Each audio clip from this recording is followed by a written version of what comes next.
तो जैसे हमने भर्तियां की है, नौकरियां दी है। अब ये भर्तियां और नौकरियां पहले पर्ची से खर्ची से दी जाती थी। जो भी कोई मेरा अपना देख करके सामने आ गया उसको उसी ढंग से उसका तिलक लगाया जाता था। लेकिन हम उस सब में से बच करके आगे बढ़े हैं। आज बहुत गरीब परिवारों के बच्चे और नौकरियों में आए हैं। हमने यहाँ तक भी स्पेशल प्रावधान किए कि जिसके परिवार में एक भी नौकरी नहीं है उसको हम 5% अतिरिक्त अंक देंगे। और इसमें से बहुत लोगों के, बहुत ऐसे परिवारों को लाभ हुआ है जिनके घर में चूल्हा नहीं जलता था, 2 समय का भोजन नहीं था, सिर पर छत नहीं थी, और कमाने वाले बहुत मेहनत करके माता पिता और उनकी पढ़ाई कराते थे। पढ़ाई कराने के बाद योग्यता के आधार पर वो पीछे रह जाते थे, नकल करने वाले आगे बढ़ते थे या पैसा खर्च करके सिफारिशें करके आगे बढ़ते थे। आज हरियाणा में एक वातावरण बना है कि इस शासन में अब कोई से किसी की सिफारिश नहीं चलेगी। कि नौकरियों में क्लास सी और डी, इसके अंदर केवल एग्जाम होता है। इसमें हमने इंटरव्यू की प्रथा खत्म कर दी, क्योंकि अगर जहां भी कहीं गड़बड़ होने के चांस होते हैं वो इंटरव्यू में ज्यादा होते हैं। हमने सी और डी की भर्ती में इंटरव्यू समाप्त कर दिए हैं।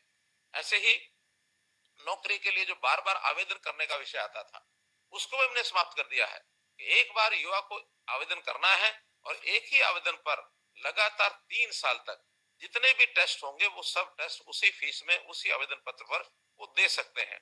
और ग्रुप सी और डी दोनों के लिए कॉमन एलिजिबिलिटी टेस्ट, सी के लिए जैसे अभी अगले दिनों में 3 दिन के लिए कॉमन एलिजिबिलिटी टेस्ट होने जा रहा है। लगभग 11 लाख लोगों ने, यानी नौजवानों ने, और उसमें अप्लाई किया है।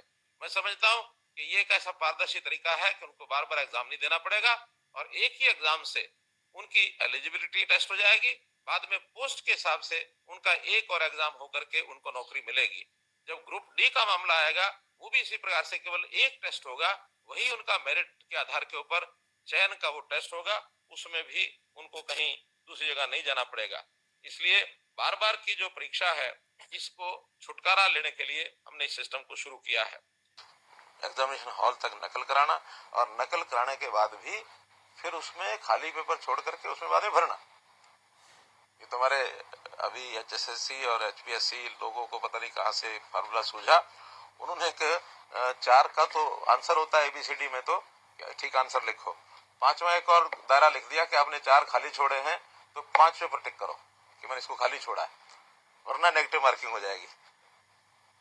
एक समय तो ऐसा भी किया कि 5वां नहीं भरोगे तो पेपर ही रिजेक्ट हो जाएगा। तो उस पर सब लोगों को लगा कि नहीं ज्यादा हो गया, तो 5वां नहीं भरेंगे तो उसकी नेगेटिव मार्कें रखेंगे, इसलिए उसको 5 कॉलम भरना ही है। और उसके लिए तो उन्होंने 5 मिनट एक्स्ट्रा दिए हैं, जिसकी चर्चा होती है 5 मिनट एक्स्ट्रा। एक्स्ट्रा तो इसलिए कि 5वें कॉलम जो है वो प्रश्न से संबंधित नहीं है, वो तो बाद में जो खाली छोड़ दिए ऊपर से लेकर नीचे तक जितने खाली है टिक टिक टिक करके वो 5वें को भर दो, तब आपका पेपर जो है वो सही होगा। तब उसके बाद खाली छोड़ने का वो सिस्टम जो बाद में भरा जाता था वो सिस्टम भी बंद हो गया। और